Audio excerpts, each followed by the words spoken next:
Hello, I'm Kimberly, and welcome to the weekend edition of the Native News Update. It's Friday, July 22nd. Many of the stories you hear here can be found at IndianCountryNews.com. And here's the news for today from the Associated Press and other Native news sources.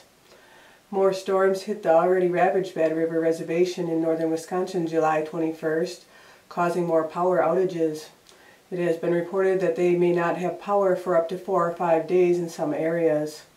A call for generators has gone out and people were helping move elders out of their houses and to the casino, which has an emergency generator. On July 12th, the Bad River Reservation was initially hit with torrential rains that flooded their reservation. The flooding cut off the reservation from regular routes of food, water, and medical supplies. The Ho-Chunk Nation recently pledged $25,000 to the band during their visit to bring bottled water and cleaning supplies. On July 12th, Wisconsin Governor Scott Walker declared a state of emergency as a result of the flooding throughout northern Wisconsin. Following a meeting on July 5th with tribal leaders at the Indian Pueblo Cultural Center in Albuquerque, New Mexico, U.S. Senator Martin Heinrich introduced the Safeguard Tribal Objects of Patrimony Act.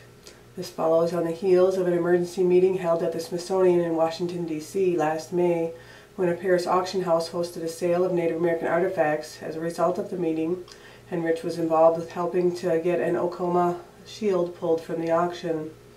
The bill is meant to prohibit the export of such sacred items and to increase penalties for stealing and illegally trafficking tribal cultural patrimony.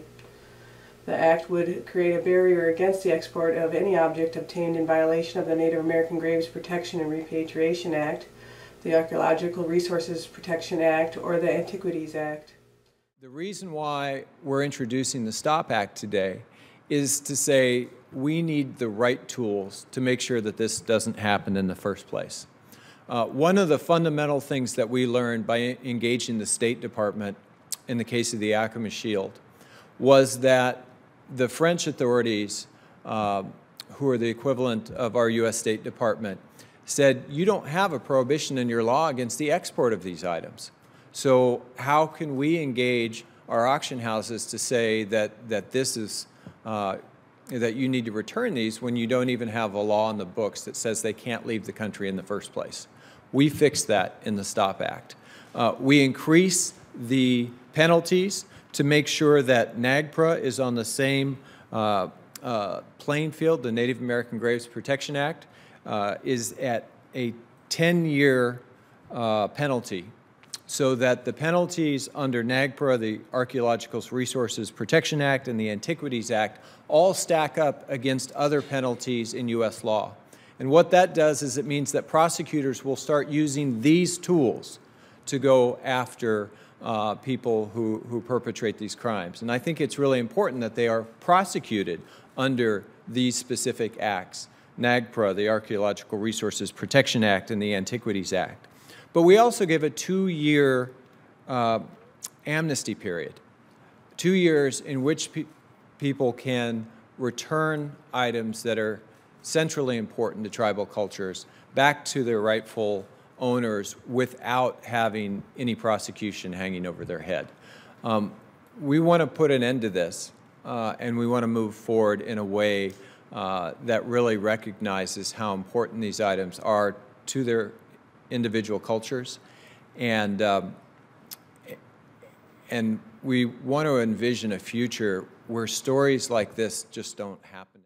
The Navajo Nation has passed a resolution supporting the act, and the bill has also been endorsed by 8 other tribes, as well as the All Pueblo Council of Governors, the National Congress of American Indians, and the United South and Eastern Tribes Sovereignty Protection Fund.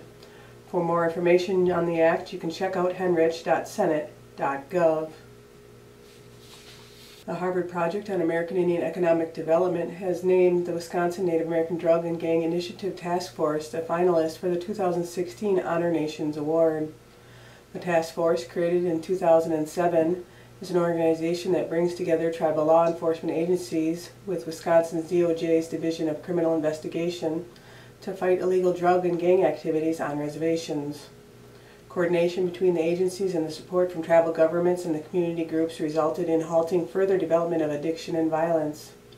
Since its inception, it has made more than 2,600 arrests, collected hundreds of thousands of narcotics, and has completed presentations and trainings with nearly 9,000 personnel. The Honoring Nations Award recognizes outstanding examples of tribal governance. The winner of the award will be announced at the National Congress of American Indians in October. In the just released second edition of the Illustrated Encyclopedia of Native American Indian Mounds and Earthworks, it is asserted that when Columbus arrived in the Americas, there were 57 million people inhabiting the land, and about 1 million mounds were in existence. Today, perhaps 100,000 mounds and earthworks remain. Native American mound building cultures began constructing mounds and earthworks some 6,550 years ago. While the earliest known mound was made in what is today Baton Rouge, Louisiana, the largest mound complex in America is in Cahokia, Illinois, just a few miles east of St. Louis. Over 120 mounds were built at Cahokia, with the largest pyramid-shaped mound at the site over 100 feet in height, equivalent to height to a 10-story building, and its base covers 14 acres. The Illustrated Encyclopedia of Native American Indian Mounds and Earthworks is the most comprehensive guidebook to American mounds in existence. Over 1,100 site descriptions and locations are cited, along with museums devoted to mound sites. The book contains nearly 900 photos, illustrations, and maps of sites, along with over 80 site reconstructions. Charity Navigator, a nonprofit that evaluates charities, recently gave the Adopt a Native Elder program out of Park City, Utah, the highest designation it awards, which is 4 stars. The program, founded by Linda Meyer and Grace Smith Yellowhammer more than 30 years ago, earned an overall score of 95.09 out of 100, with a mark of 100 for accountability and transparency. C.J. Robb, the program's assistant director, said the rankings is a big deal. It proves that the group is meeting its goals and doing things the right way. The Adopt a Native Elder program is hoping its Charity Navigator ratings helps get more volunteers and donors involved. Right now, the group delivers food to more than 500 Native American elders living on reservations in southern Utah and northern Arizona twice a year. But the hope, Rob said, is that the program can expand its services to provide vouchers for items like food and firewood several times throughout the year. The program also has sights on expanding to serve more elders, but it can only do that once it ensures its current elders are completely taken care of. For more information, you can check out anelder.org. And that's another roundup of news from Indian Country on this edition of the Native News Update. I'd like to thank you for joining me, and have a grand day.